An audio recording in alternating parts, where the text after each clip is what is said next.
आज तक India live में आपका स्वागत है। मैं इस्लाम खान, नमस्कार। हम आपको लेके चलते हैं बाढ़ हर्ष विहार, गोकुलपुर के बाढ़ हर्ष विहार में। यहाँ पे निगम पार्षद पूनम निर्मल जी के पति प्रदीप निर्मल जी से बात करते हैं सफाई अभियान के बारे में, जो गणतंत्र दिवस आने वाला है, उनकी क्या खास सफाई व्यवस्था रहेगी। लेकिन उन्होंने बताया कि हमारी खास व्यवस्था त्योहारों पर नहीं होती, बल्कि हमारी तो रोज़ाना यही रहती है कि सफाई अभियान अच्छे से अच्छा चलाया जाए, जिससे लोगों को परेशानी ना हो।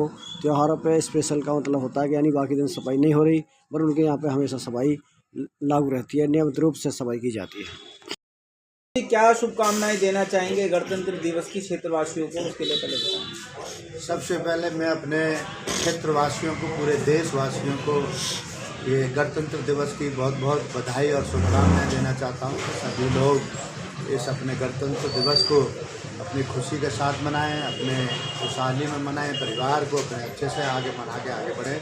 बहुत बहुत शुभकामनाएं, बहुत बहुत बधाई। गणतंत्र दिवस मैक्सिमम स्कूलों के लिए स्पेशली प्रोग्राम होते हैं। क्या साफ सफाई की व्यवस्था रहेगी, क्या मतलब और नई चीज़ें लेकर आ रहे हैं क्षेत्र में, उसके बारे में बताएं। देखिए, साफ़ सफाई की हम बात करें तो हमारे लिए कोई ओकेशन स्पेशल नहीं होता है कि हम सफाई करेंगे।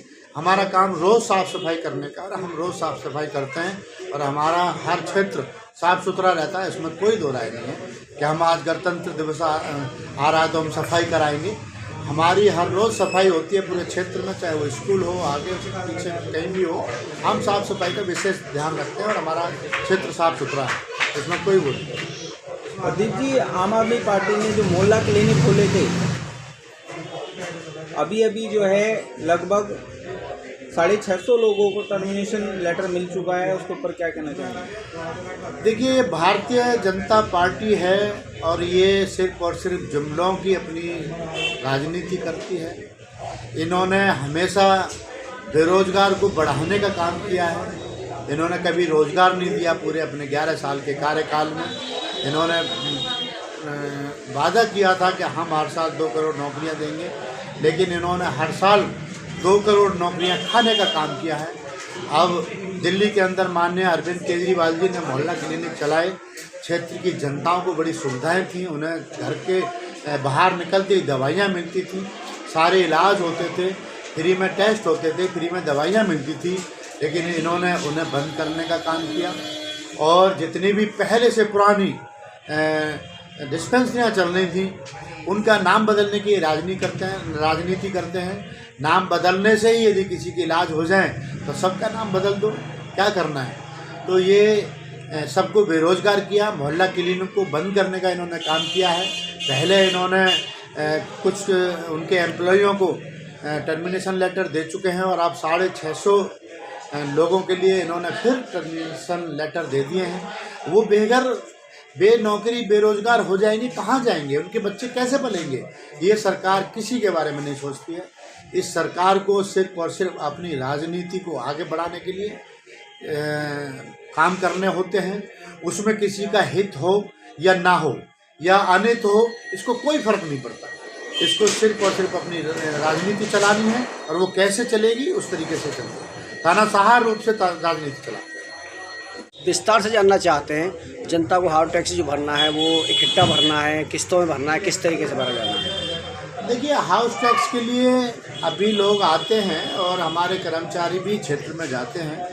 हाउस टैक्स अभी जो हमारे एमपी है वो पूरा जोर दे रही है कमर्शियल प्रॉपर्टियों पर, और उन्होंने छूट निकाली है कि वो 6 साल का हाउस टैक्स भर के अपना फुल एंड फाइनल करने, जिसमें पेनल्टी और ब्याज बिल्कुल फ्री कर दिया है उन लोगों ने।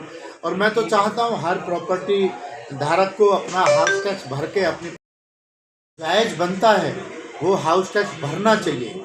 यदि कोई अधिकारी गलत तरीके से पैसे मांगता है तो वहाँ आवाज़ उठानी चाहिए, कहीं ना कहीं अपने अधिकारियों को बताना चाहिए, हमें बताना चाहिए।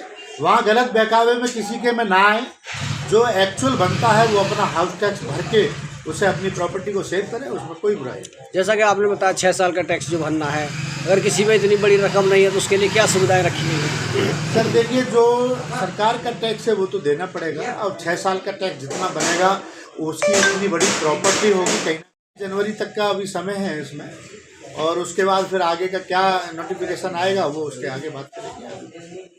मैं क्या बोल रहा हूँ, उसके भाषण हमेशा भड़काऊ भाषण होते हैं, उसके भाषणों में हमेशा दंगा फैलने की वो रहती है और वो दंगा फैलाना चाहते हैं। उन्होंने पिछली बार भी 5 साल पहले भी हमारे यहाँ दंगे हुए, सिर्फ और सिर्फ कपिल मिश्रा के भाषणों से हुए। उन्होंने उकसाया, उन्होंने ऐसे भाषण दिए, वो हमेशा झूठे बयानबाजी करते हैं।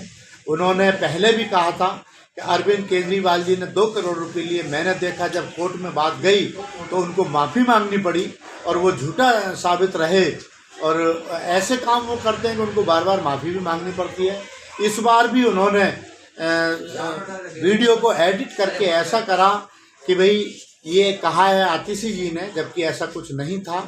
जालंधर कोर्ट से वहाँ से आदेश भी आया, ऑर्डर भी आया है कि वो जो वीडियो थी वो झूठी थी, उसमें एडिट किया गया है। और वो भी कहा गया है कि इस वीडियो को जहाँ जिस पोर्टल पे भी डाला गया है उसको हटाया जाए। तो ऐसी वो हमेशा भाषण उल्टे सीधे देते हैं, उल्टी सीधी वीडियो डालते हैं, झूठी वीडियो डालते हैं, और उनको बिल्कुल भी शर्म नहीं है। भारतीय जनता पार्टी उन्हें डिफेंड करती है। भारतीय जनता पार्टी को ऐसे मक्कार और झूठे व्यक्ति को तुरंत तत्काल इस्तीफा ले लेना चाहिए था, उसे मंत्री पद से हटा देना चाहिए था, क्योंकि वो उन्होंने गुरुओं का अपमान किया है।